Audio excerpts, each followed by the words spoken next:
Okay, so let's dive right into this absolutely phenomenal table tennis match between two young titans, Sora Matsushima and Felix Lebrun. We're going to break down the tactics here, because what you're seeing is so much more than just incredible power and speed. Seriously, this is like a chess match at 100 miles an hour, and we're going to dissect the brilliant strategy behind every single shot.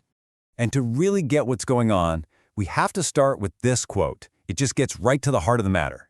We're going way beyond the highlights here, because this isn't just a physical battle, it's a mental one. Every move, every shot is designed to get inside the other guy's head and just wear down their confidence. The main event, the central conflict of this entire matchup, is a classic clash of styles. You've got one player's overwhelming, just relentless offense, smashed up against another's legendary, almost unbreakable defense. It really is the irresistible force meeting the immovable object. So on one side, you have Sora Matsushima, the attacker. The commentators call him the more powerful player of the two, and his main weapon, a forehand that's described as way stronger. Then, on the other side, you have Felix Lebrun. His entire game is famously built around his unbelievably solid and reliable backhand. This right here, this is the fundamental dynamic we're about to unpack. So first, let's take a closer look at the cornerstone of Felix Lebrun's game, that backhand. It's more than just a good shot, you know? In the world of table tennis, people talk about it like it's a defensive fortress, specifically designed to withstand just immense pressure. What's really cool is how Lebrun's backhand actually works. See, it's not always about trying to win the point outright with some flashy counterattack. Its main job is to act like a shield, to absorb the other guy's power, and then send the ball back with consistent depth. This resets the whole rally, it buys him time to get back into position, and then he can look for his own opening to attack. And it truly is a fortress. It's solid, it's consistent, and it's incredibly difficult to break down with just brute force.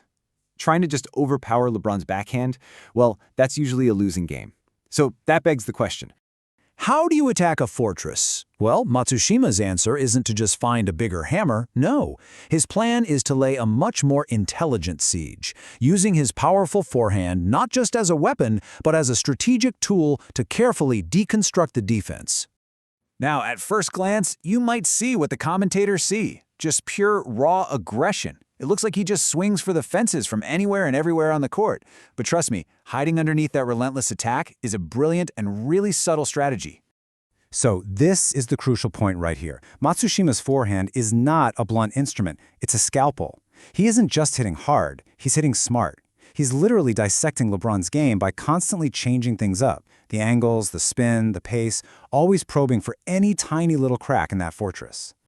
All right, let's get to the core of this strategy and see how he builds this advantage. We're going to look at the step-by-step process Matsushima uses to engineer a winning position and systematically take apart Lebrun's legendary defense. And this lays out Matsushima's four-step blueprint perfectly. First, he just relentlessly hammers Lebrun's backhand corner. He knows Lebrun's instinct is going to be to absorb that and reset. So anticipating that reset, Matsushima then, bam, he throws in a variation.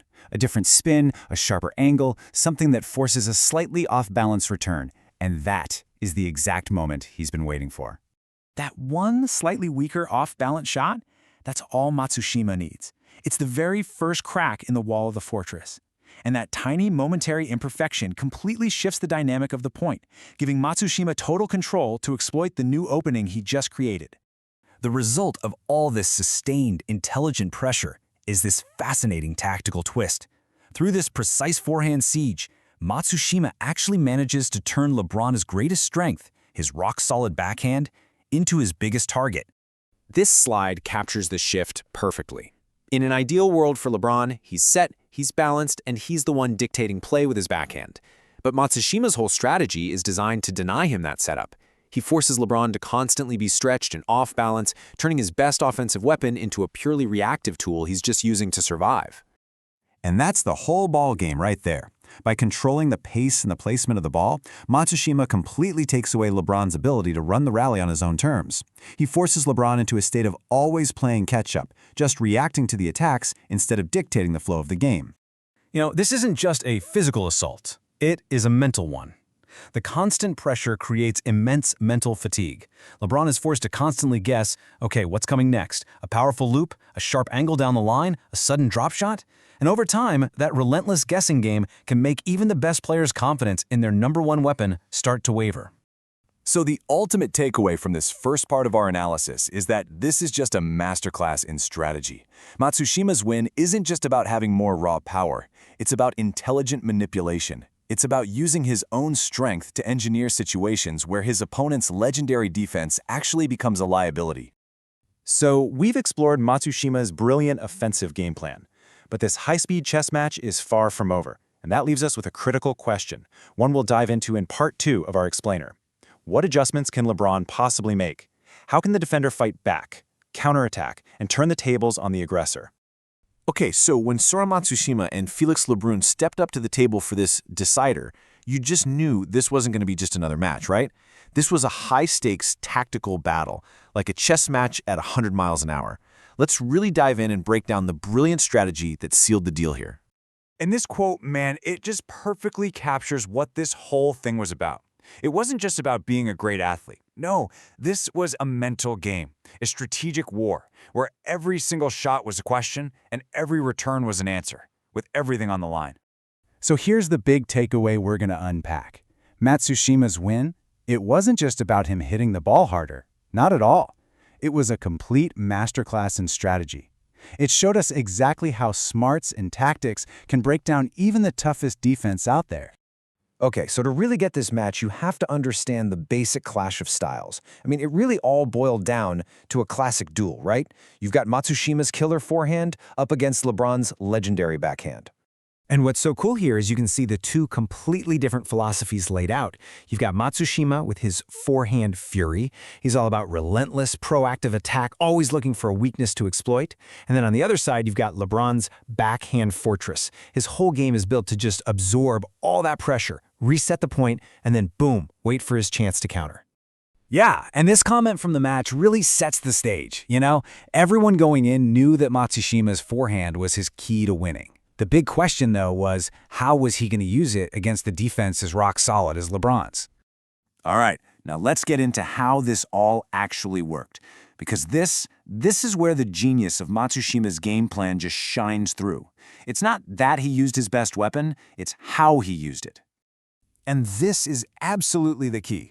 Look, if Matsushima just tried to blast his way through Lebrun, he probably would have lost. Simple as that. His forehand wasn't a sledgehammer. It was more like a scalpel.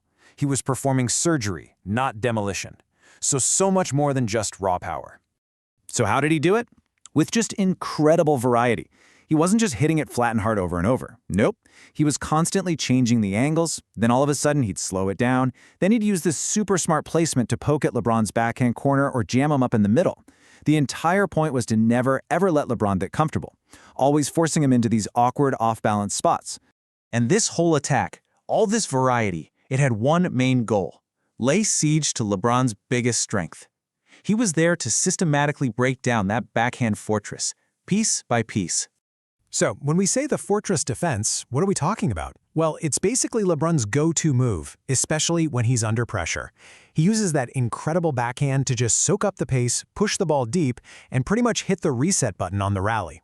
It's a fantastic survival tactic, It's designed to let him weather any storm. But Matsushima, he had a plan to tear it down.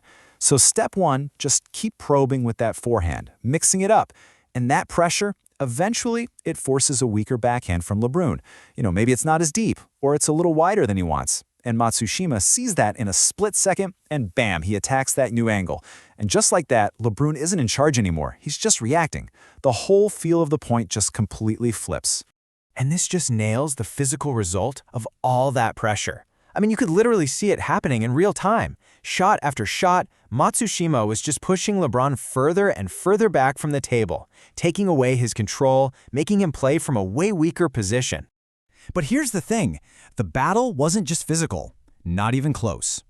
The real damage was happening in Lebrun's head. This is where Matsushima's strategy went from being a physical attack to a full-on mental one. So, just for a second, try to put yourself in LeBron's shoes. Every single shot is flying at you. What are you thinking? What's going through your mind? Can you imagine the mental load he's carrying right there? He's got to be thinking, okay, is this one coming cross-court? Is it going to be sharp down the line? Wait, is he going to slow it down now or speed it up? What about the spin?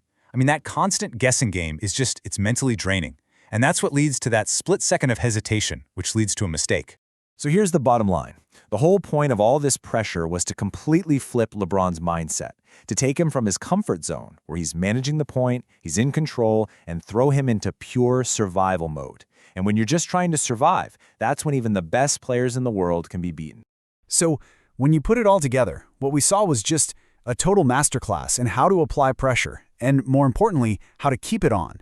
It's honestly one of the smartest tactical performances you're ever going to see. And this quote, it's just the perfect way to sum it all up.